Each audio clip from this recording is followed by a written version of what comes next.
Hey, welcome to Agnes Thompson's channel. My name's Carolyn, and I'm going to share my story with you. My coffee was still hot when the day went sideways. The notification on my tablet appeared silently, but in the morning quiet of my kitchen, it landed like a gunshot. I pushed my mug aside, leaning over the cool glass. An email from Walgreens. The subject line read, "Your prescription refill is ready for pickup." I frowned. I hadn't refilled anything. My blood pressure medication was on auto refill, but not for another 2 weeks. I opened the email. "Hello, Carolyn. Your prescription for rosuvastatin is ready for pickup at our 218 Main Street location." Rosuvastatin. I mouthed the word slowly. A cholesterol drug. A drug I had never taken in my life. The strange email was an anomaly, a single stone in the well-worn shoe of my perfectly ordered life. I deleted it, dismissing it as a system glitch, someone else's prescription mistakenly linked to my account. Not worth a moment of my attention. At 72, my life after retirement was built on a foundation of predictability, on rituals I had cultivated over the years like a fortress against chaos. I, Carolyn Reed, widow, registered nurse with 45 years of service in the cardiology unit, valued order above all else. My house, in a quiet coastal town in Maine that smelled of pine and salt, was my sanctuary. After my husband, Arthur, passed 5 years ago, these rituals became my armor. Everything here had its place and its story. This was especially true of my workshop on the second floor, the room that used to be Arthur's study. It was now my own miniature world. I built detailed, historically accurate miniature rooms. It was a painstaking, meditative craft that demanded absolute precision. My current project was a replica of a Victorian library, tiny, thumbnail-sized books with unreadable text, a faux leather armchair I was upholstering with tweezers and a dental probe, a fireplace made of polymer clay, painted to imitate marble. The smell of wood glue, turpentine, and oil paints was the only aromatherapy I needed. In these small, perfect rooms, there was no chaos. Here, everything answered to me. The only part of my life I couldn't control was the outside world, which grew more complex and fast-paced by the day. Fortunately, I had Jessica, my daughter, my only child. She was a portfolio manager at some big investment firm in Boston, living in a world of numbers, charts, and endless video conferences. I was proud of her sharp mind and ambition. I remember when she was about 10, she found a shoebox of my receipts for the year. I'd been dreading spending a whole weekend sorting them for our tax return. The next morning, I found them on the table in neat stacks, bound with rubber bands and labeled on sticky notes in her childish script, "Groceries, utilities, car." "I helped you, Mommy," she'd said, deadly serious. It was a mess. Even then, she was trying to organize my world, to protect me from the chaos. Now that she was an adult, nothing had changed. She was my trusted guide through the bewildering world of technology, and I trusted her implicitly. It just felt so natural. Today was a perfect example of that trust. I desperately needed a new X-Acto blade for my miniatures. My old one had gone dull. I opened my laptop and found the right website for hobby supplies. The assault began immediately. A pop-up ad for a 20% discount covered half the screen. I couldn't find the X to close it. I tried to find the search bar, but it was hidden behind an enormous, flashing banner. I could feel a hot, helpless frustration rising in my chest. It was humiliating, failing at a task a 10-year-old could do in seconds. With a sigh, I picked up the phone and dialed Jessica. "Hey, Mom. Everything okay?" Her voice, as always, was full of energy and a kind of brisk warmth. I explained my problem, feeling ridiculous. "Ugh, that site is the worst." "Don't worry, I've got it," she said, her voice shifting into its familiar, efficient gear. "Don't click the banner, Mom. There's a tiny gray link underneath. You know what? Just give me a second." I could hear the rapid tapping of her keyboard. "Okay, X-Acto, number 11 blade, right? Got it. Adding to cart. Paying with your card on file. Shipping to your address. All set. It'll be there the day after tomorrow." A wave of relief and gratitude washed over me. "Jess, thank you. You're a lifesaver." She chuckled. "I know, Mom." That's what daughters are for. That's what daughters are for. The phrase left me with a faint pang of guilt. I relied on her too much. I, who had lived my entire professional life by the mantra, trust, but verify. In the hospital, it wasn't just a rule, it was a law of survival. I still remember the young, overconfident resident who prescribed a beta blocker to a post-op patient without checking his allergy chart. I was preparing the 4 drip and, out of pure habit, flipped open the patient's physical chart. There on the front page, in red ink, were the words, allergy, beta blockers. The drug in my hand could have killed him. I didn't make a scene. I simply walked over to the resident, showed him the chart, and said quietly, "Doctor, take a look at this. I think we need to consider another therapy." He went pale, but he nodded. I had saved not only the patient, but also the young man's career. All my life, I had been the one who double-checks. Systematically, methodically, dispassionately. But when it came to my daughter and this new digital world, I turned that part of myself off. She was my daughter. That was enough. Later that evening, I sat in the living room, listening to the steady tick-tock of my grandfather's clock. Dusk was gathering outside. I was waiting for a message from my endocrinologist, Dr. Evans. I'd had my annual blood work done last week to check my A1C levels. Nothing serious, just routine monitoring for a woman my age. Dr. Evans had promised to message me on the MaineHealth MyChart portal as soon as the results were in. I was at peace. My world was predictable. I knew I was having leftover chicken soup for dinner. I knew I would read my mystery novel before bed. And I knew that if I ran into a problem I couldn't solve, I would call Jessica and she would fix it. It was a comfortable, safe reality. I held onto it tightly. I believed in the sanctity of my home, the reliability of my rituals, and the absolute, unconditional love and integrity of my daughter. Finally, setting my book aside, I decided to check the portal. I walked over to Arthur's desk where my laptop sat and woke it from its sleep. The screen came to life, filling the dim room with its cool, blue light. I opened the MaineHealth MyChart website. I typed in my username, Carolyn, Reed72. I typed in the password Jessica, and I had chosen together, Arthur and Carolyn 1975, the year we were married. I hit enter. A message in red appeared. Your username or password was incorrect. Strange. I was sure I'd typed it correctly. I deleted the characters and entered it again, slowly, deliberately. ARTHERNDCROYN1975. I hit enter. The same red message. A flicker of irritation. Maybe caps lock was on? I checked. It wasn't. A third try. A fourth. You have made too many unsuccessful login attempts. Your account has been temporarily locked. Beneath the password field was a blue link, Forgot Password? I clicked it, a mix of annoyance and relief. The recovery page asked for my username and date of birth. I entered them. The system accepted the information. Password reset instructions have been sent to the email address associated with your account, jd@gmail.com. I stared at the screen, my blood running cold. jd@gmail.com. That wasn't my address. My email, old as the internet itself, was carolyn.a.reed@verizon.net. I stared at those masked characters, and suddenly, they snapped into focus like shards of broken glass. Jessica.reed@gmail.com. Jessica's email. A sticky, viscous coldness started in my stomach and crawled up my veins. The ticking of the clock faded into a dull roar in my ears. It had to be a mistake. A stupid system glitch. Jessica must have been helping me with something and accidentally entered her email as a backup. I reached for my phone to call her, to laugh with her about this ridiculous mix-up. But my hand froze. Why? Why would the primary recovery email for my personal, confidential, private medical portal be changed to hers? The question hung in the silent room, heavy and ominous, and I did not have a single good answer for it. The silence in the house had changed. It was no longer peaceful, the well-earned quiet after decades of hospital chaos. Now it was oppressive, ringing with the unspoken question that echoed in my head, why? I didn't go to bed.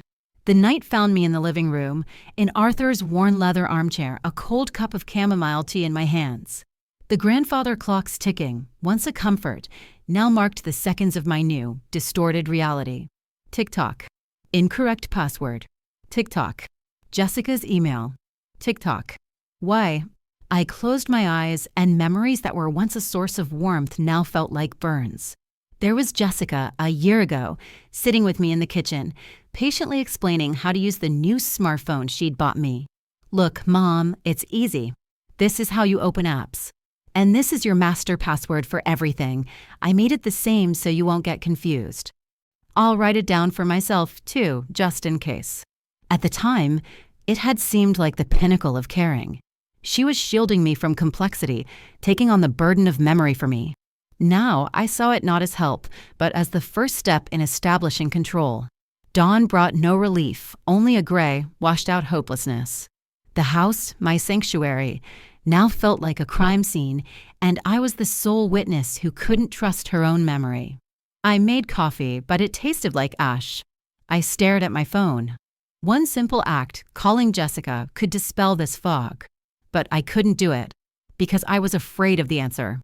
Afraid to hear that condescending love in her voice, the tone that now felt like a mask.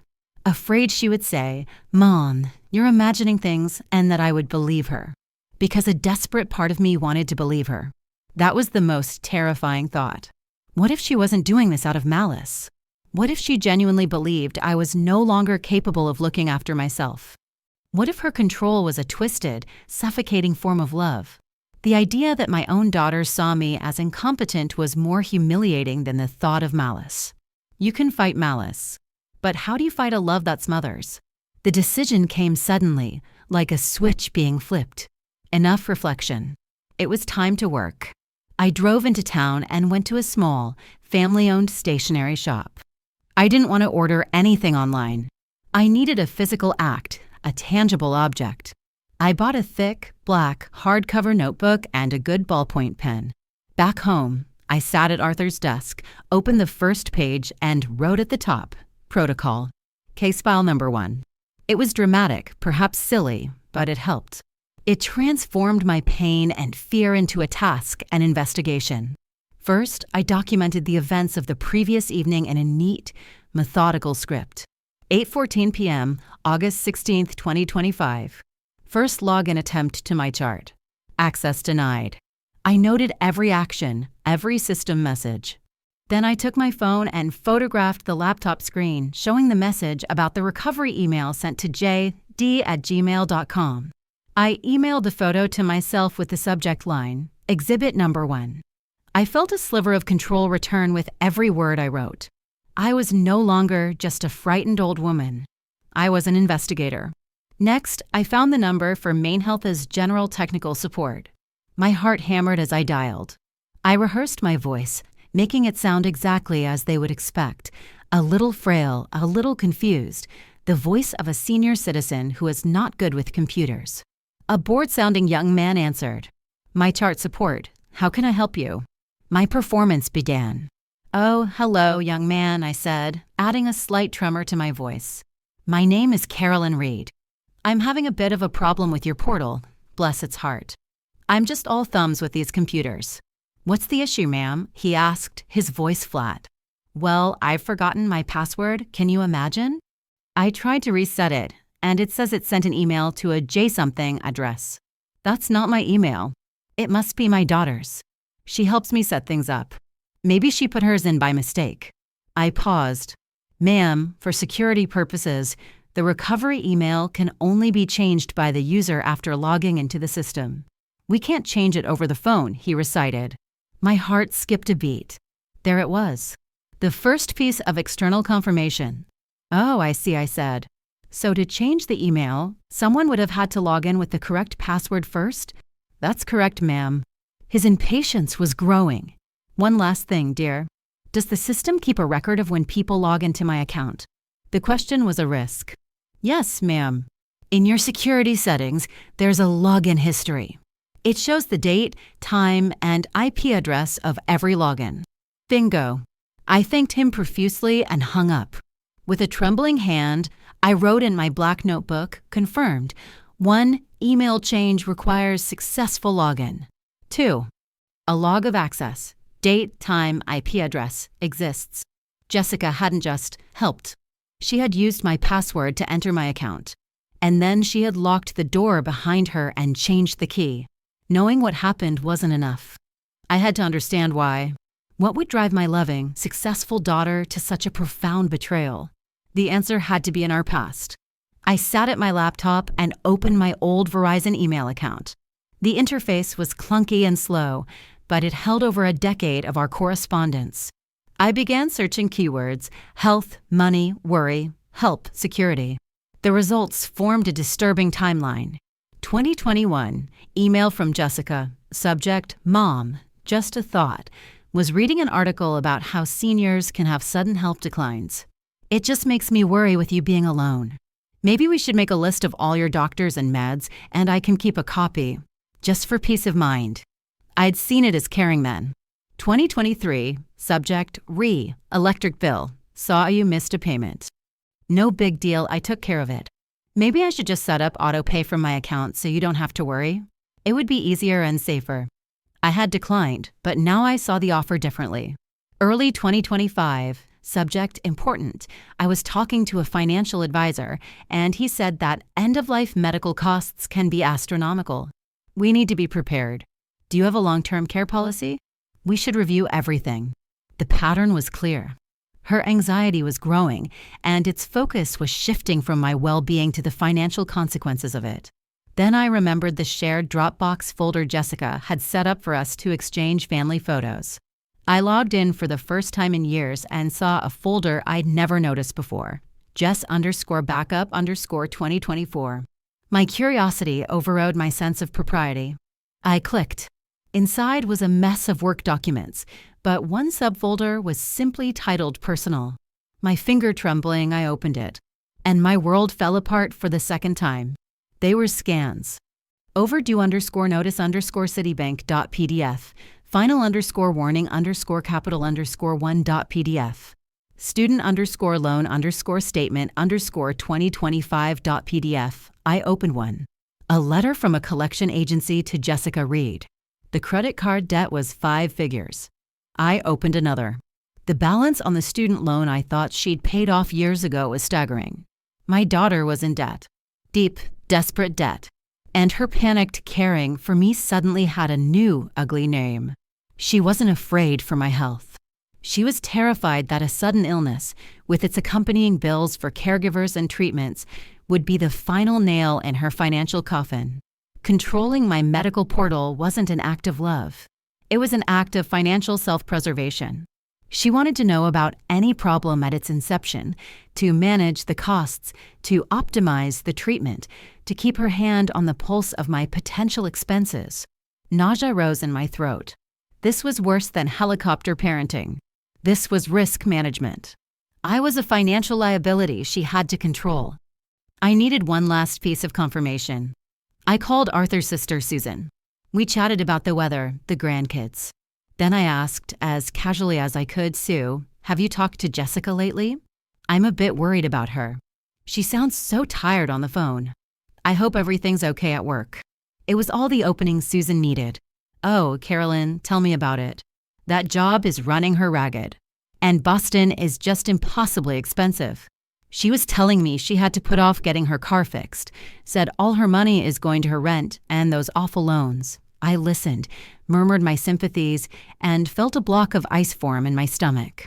It was true. My daughter was desperate. And in her desperation, she had betrayed me. A day later, Jessica called. Her voice was upbeat, efficient. I knew it was a performance, and I decided to play my part. Mom. Hi. I logged into your portal. Great news, your labs look perfect. Dr. Evans wrote that your A1C is ideal. All your numbers are stable. So you can stop worrying. Oh, that's wonderful news, dear, I said, forcing warmth into my voice. Thank you for checking. Listen, could you send me the new password anyway? I'd like to print the results for my files. You know how I am. The pause. That 1 second of silence that was now louder than a scream. Then, her condescending little chuckle. Mom, why bother with all that paper? It's the dark ages. Everything is stored securely in the system. Besides, the new password is a really complex one the system generated, a bunch of random letters and numbers. You'd go crazy trying to type it in. Tell you what, I'll just take a screenshot and email it to you if it makes you feel better. Her lies were seamless. Every word was a barrier, every sentence a misdirection. She wasn't just refusing, she was doing it under the guise of making my life easier.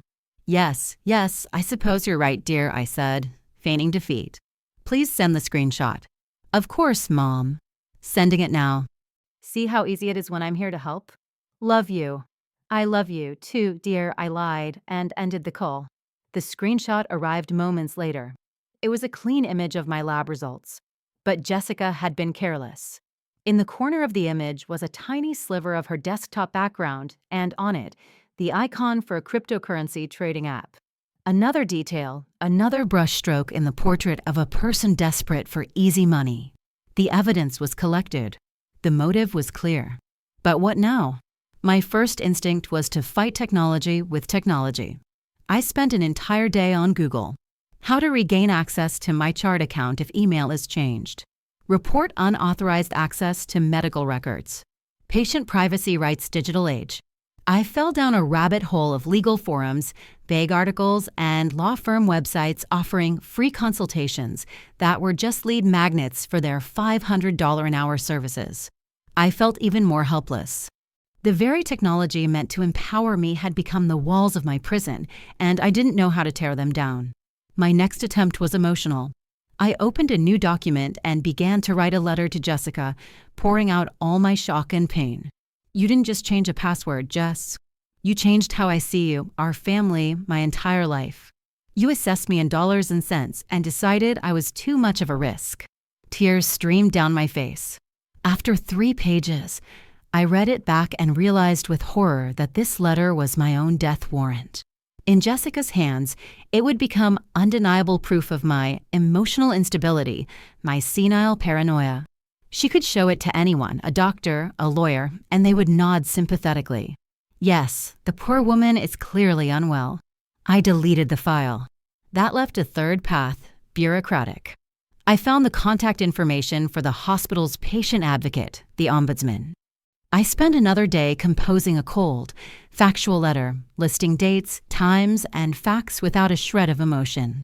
I attached the screenshot as evidence. I printed it, put it in an envelope, addressed it. But my hand froze as I was about to sign. I looked at the envelope and realized I was asking.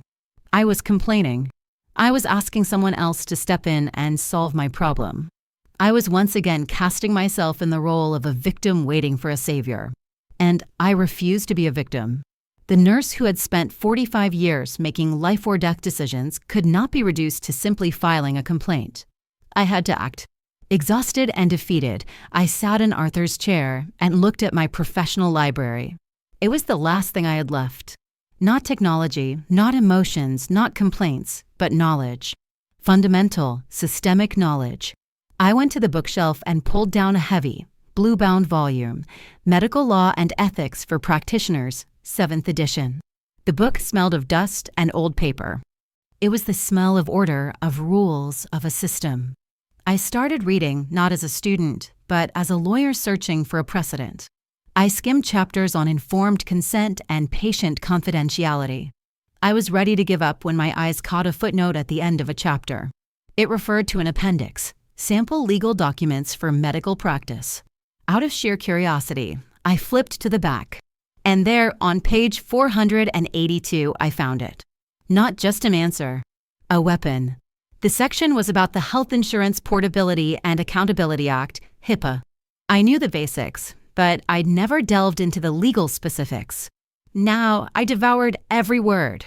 I read about 2 key documents, the Authorization for Release of Health Information and the Healthcare Proxy. I remembered signing those forms years ago, after Arthur's surgery, naming each other and Jessica as our agents. It had seemed like a formality. Now I saw it was the heart of the problem. Jessica was operating not just with my tacit consent, but with a real legal document. She had simply decided that my moment of incapacity had already arrived. But the law was on my side. The text was unequivocal. The patient retains the right, at any time while of sound mind, to revoke any and all previously granted authorizations and to change their designated healthcare agent by providing said revocation in a written, notarized document to the medical institution and all relevant parties. That was it. That was the lever. It was a systemic response to a systemic assault. She had seized control through the system. I would take it back through the same system. I closed the book. A cold, ringing clarity filled my mind. The emotion was gone. Only the protocol remained. I took a fresh sheet of paper from Arthur's desk, heavy, cream-colored stock, with his initials embossed in the corner. I picked up my pen, and on that sheet of paper, under the name of my late husband who had always believed in me, I wrote the heading, Plan of Action. Below it, the first item, 1. Retain an independent, professional healthcare agent. The first step of my plan required replacing Jessica, not with a friend or another relative. A friend would offer sympathy and try to reconcile us. I had no other family I could trust with this. I didn't need an ally, I needed a tool. A professional for whom my case was a job, not a personal drama. I turned again to the only source I now trusted, my own experience. I remembered the social work department at the hospital. I found the number for Margaret, the retired department head, in an old address book. We met for tea in a small downtown cafe. I didn't unload the sordid details. I presented the situation as I would a case file during morning rounds. Margaret, I need to retain an independent healthcare agent. Someone with an impeccable reputation who will act solely in my interest, with no emotional investment.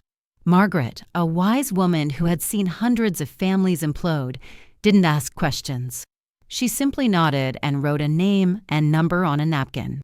David Mason, she said, used to be the hospital's in-house counsel. Now he runs a private patient advocacy firm. He's a bulldog. Expensive, but the best. Tell him I sent you. My meeting with David Mason took place 2 days later in his stark, minimalist office. He was in his 60s, with salt and pepper hair and the piercing, unreadable eyes of a lawyer. I didn't play the victim. I placed my black notebook on his desk. Mr. Mason, I began. I wish to retain you as my legal healthcare agent. Before you agree, I want you to review the case file. And, page by page, I read him my protocol. I spoke of the password, the changed email, the call to tech support, the financial documents I'd found. My voice was even, detached. When I finished, he was silent for a full minute, studying me. There was no pity in his eyes, no surprise. Only professional appraisal. Mrs. Reed, he said finally, your documentation is excellent. I'll take the case. What are your instructions? My instructions are simple, I replied. I want to reestablish full and exclusive control over my medical information and all related decision-making. I want to revoke all authority previously granted to my daughter, Jessica Reed. And I want official documentation of her unauthorized access to my patient portal. Mason nodded. Understood. We'll proceed on 3 fronts. First, official records requests. Second, legal notification. Third, change of agency. The following week was a methodical churn of paperwork. Guided by Mason, I filled out the official forms myself. The first was a request to the Health Information Management Department at MaineHealth for complete hard copies of my medical records for the past 5 years. The second, and most critical, was a request for the electronic patient portal access audit log for my MyChart account. This was the login history the tech support boy had mentioned. I knew Jessica lived and worked in Boston. Any login to my portal from a Boston IP address was a smoking gun, proving it was she who had accessed the system, not me from my home in Maine. We sent both requests via certified mail, return receipt requested. The system Jessica had tried to use against me was now beginning to work for me. While we waited for the hospital's response, we prepared the main offensive. Mason drafted the 2 documents that would be the foundation of my new independence. The first was titled Official Revocation of HIPAA Authorization for Release of Information. In dry, legalese, it stated that I, Carolyn Reed, being of sound mind, hereby revoked any and all prior consent, verbal or written, for the release of my protected health information to my daughter, Jessica Reed. The second document was even more powerful: durable healthcare power of attorney. It appointed David Mason as my sole healthcare agent and explicitly stated that all prior instruments naming Jessica Reed were null and void. I signed the papers at a notary's office. It was a quiet, solemn moment. The notary, a heavy-set woman in glasses, asked the standard question: "Do you sign these documents of your own free will?" I looked at the pen in my hand. It was steady. "I do," I said, my voice firm. The heavy thud of the notary's stamp echoed in the quiet room like a judge's gavel. Legally, Jessica was no longer my daughter. She was a third party. 2 weeks later, the records arrived from the hospital. It was all there, just as I'd known it would be. The access log was a damning list of logins from IP addresses registered to a Boston internet provider, dozens of them over the past 6 months. The evidence was complete. Mason attached a copy of the log to our notarized documents and sent out 3 packages by certified mail. One to the hospital's legal department, one to my primary care physician's office, and one to Jessica's home address. I knew the moment the letter was delivered. I had tracked it online. Thursday, 11:42 a.m. And then I waited. I felt no fear, no glee. I felt like a surgeon who has completed a complex procedure and now waits to see if the patient stabilizes. The rest of the day was silent. But I knew it was the calm before the storm. The call came at 7:03 p.m. I was in my workshop, gluing a tiny book spine for my miniature library. I let the phone ring 3 times before answering calmly. "Mom?" Jessica's voice was hysterical, a raw shriek of disbelief and fury. "What is this? What is this letter?" "The hospital just called me. They said my access to your records has been terminated." "What did you do?" I slowly set down my tweezers, stood up, and looked out the window at the darkening sky. "I did what was necessary, Jessica." My voice was even, cool, the voice I used to use when delivering bad news to a patient's family. "What do you mean, necessary?" she screamed. "You hired a lawyer? You've appointed a stranger to be in charge of your life." "Mom, I'm your daughter. Have you lost your mind?" The panic was palpable. She was losing control, and it was driving her mad. "No, Jessica. On the contrary, I've come to my senses. I have reclaimed my right to make my own decisions. And my first decision was to remove you from the process." She switched to tears. "Mom, please. I was just trying to help. I was worried about you. I didn't mean any harm. You don't understand. I was having problems. I was desperate. I know about your problems, Jessica." I interrupted her quietly. "I know about your debt. But your financial difficulties did not give you the right to turn me into a line item on your risk assessment sheet. My health is my business. It is not your insurance policy against future expenses." A stunned, wounded silence on the other end of the line. I could hear her sharp intake of breath. I had struck the heart of her motive, and she knew it. Who told you?" she whispered. "You did," I said. "You left too many tracks. You were careless." She tried one last time, pleading for the bond one had already severed. "Mom, we're family. Please call this off. We can talk, we can fix this," but I knew there was no going back. Trust, I had learned, was like one of my delicate miniatures. One wrong move and it shatters forever. "No, Jessica. You made your choice when you decided I was incompetent. Now I am making mine. Any future inquiries regarding my health are to be directed to Mr. Mason's office. You have his contact information. Do not call me about this again." "Mom, don't do this," she began, her voice cracking. I didn't let her finish. "Goodbye, Jessica." And I hung up. The following weeks were deafeningly quiet. Jessica didn't call. I received one long, handwritten letter. It was filled with apologies, explanations, pleas. She wrote of her fear, her loneliness after her father's death, of being cornered by her debts. I read it. Every line was soaked in her pain and, perhaps, her sincere regret. A part of me, the mother, wanted to believe her. That part wanted my daughter back. But the nurse in me, the part that had watched patients return again and again to their self-destructive habits, knew that forgiveness is not the same as reinstating trust. I folded the letter neatly and placed it in the drawer of Arthur's desk. I did not reply. My life found a new rhythm. Once a week, Mr. Mason would send me a concise email summary. Carolyn, a reminder of your cardiology appointment on Tuesday. Your latest lab results are attached. All markers are stable. It was impersonal, sterile. But it was the truth. Clean, unadulterated information I could act on myself. I felt as though I had stepped into fresh, clean air after being trapped in a stuffy, overheated room for years. I was no longer afraid of my laptop. I made my own appointments, paid my own bills online slowly, sometimes making mistakes, but I did it myself. I had taken back more than a password. I had taken back myself. Tonight, I am in my workshop. Before me sits my Victorian library, nearly complete. With a pair of tweezers, I carefully place the last tiny book onto a miniature shelf. Everything is in its place. A perfect, ordered, controlled world. I look at it, and in its silent perfection, I see a reflection of my new life. I got what I wanted. Justice was served. I defended my right to be a competent adult until my last breath. But the victory has not brought me joy. It has brought me quiet. I did not win a battle against my daughter. I won a battle against my own erasure, against the soft, suffocating caring that the world wraps around the elderly, silencing their voices for their own good. I learned that in this modern world, autonomy is not a guarantee. It is a privilege you must fight for, sometimes against the people you love the most. And that fight leaves scars. I won, but I am alone.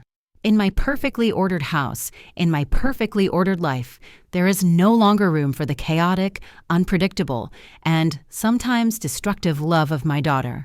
That is the price. I look at my small, perfect library, where all the books are in their places, where an eternal, unbreakable order reigns. And for the first time in a long time, I ask myself, do I wish someone would come in and make a mess? I don't have an answer.